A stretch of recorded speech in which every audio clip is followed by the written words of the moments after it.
The China tech wreck barreling on today as investors digest the multi-billion-dollar liquidation of hedge fund Archegos, the K-Web ETF that lists Tencent, Baidu, Alibaba among its top holdings, falling another 1.6% today. It is now down more than 11% over the past week. Let's bring in Brendan Ahern, the Chief Investment Officer at Crane Shares. He runs the K-Web China Internet ETF. Brendan, great to have you with us. Thank you, Melissa. It's great to be here. There are certainly a lot of forces potentially causing the sell-off that we've seen in this. So what's your sense of the impact of this particular hedge fund's unraveling on the ETF? Well, we've been going through a little bit of a correction after Chinese New Year. A lot of growth, cyclical, work from home stocks had a nice run up. We were going through this little correction, and certainly this hedge fund liquidation concentrated in Chinese ADRs as well as some U.S. names has really thrown gasoline on this correction, exacerbating the move. And we're just hoping that these folks are all flushed out and markets can resume to getting back to normal.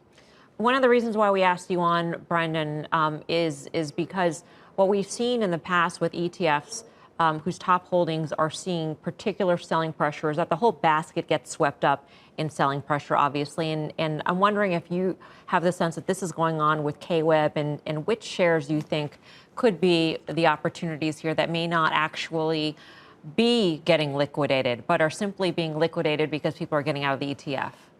Yeah, I mean, certainly we know that this family office hedge fund was concentrated in Baidu, Tencent Music, IQ, VipShop, and GSX. So what was interesting is we've seen these exacerbated moves, particularly on Friday, last Wednesday. At the same time, names like JD.com, Alibaba, Tencent have held up much, much stronger. So we do think, again, that particularly over this last 2 weeks, maybe some of this hedge fund liquidation was taking place up to 2 weeks ago. And this final flush on Friday, and hopefully today gets this behind us. Hey, Brendan, it's Tim. Look, I'm a longtime investor in that part of the world, and I'm a big believer in the Chinese internet story. But I'm very concerned about the pressures on both sides, unrelated to a Tiger Cub. They are SEC delisting dynamics for some of the biggest Chinese internet names. You have China cracking down on their own. First it's Alibaba, then it's Tencent. You've got talk of data collection and forced data collection in China. Does this concern you about trends for investors here? Well, I think on the SEC side, we've known that this was out there. We're hoping that under the Biden administration, the two regulators can come together, put this to bed. I mean, this isn't rocket science. So we think the delisting is something that's not going to happen in a very, very long time, 3 years plus out. We think there's time for a resolution. On the China regulatory side, again, these are the golden gooses. These are the best companies in China. These are the companies that everyone in China wants to work for, and I just don't see them killing the golden goose. At the same time, similar to what we saw in Europe with the GDPR, the privacy data, 3 years ago, it didn't adversely affect the companies. They just had to evolve and abide by the new rules, and we'll see that in China as well. All right, Brendan, great to speak with you. Thanks. Brendan Ahern of Crane Shares, which runs K-Web. Tim, I'll go to you. Clearly, as the well, we used to call you the ambassador once upon a time because of your international investing. I hope you still do. Yeah, ambassador. But, you know, China was not timid in sanctioning and in punishing Jack Ma. So you can make the argument that doesn't want to kill the golden goose, and yet it muzzled its most famous most beloved billionaire, the man of the people.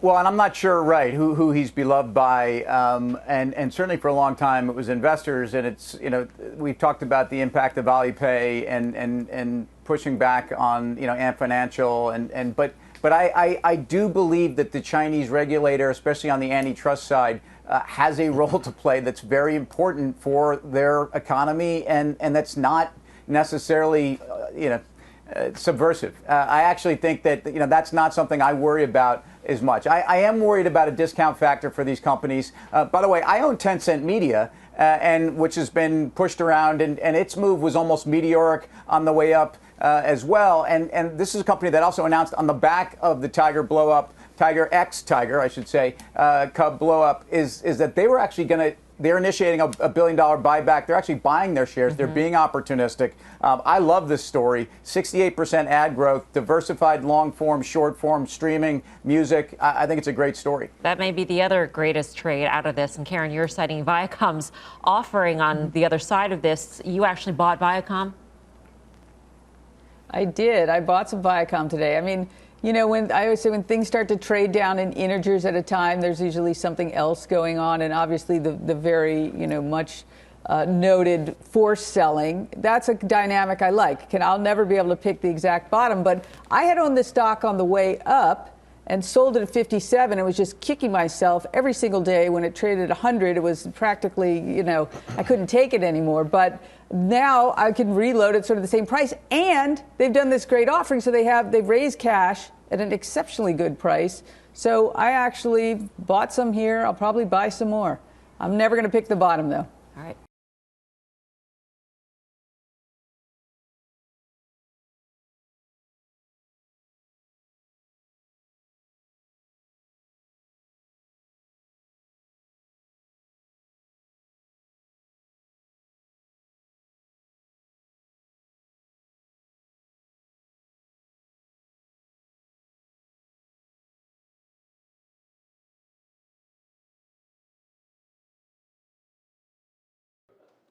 Shepard Smith here. Thanks for watching CNBC on YouTube.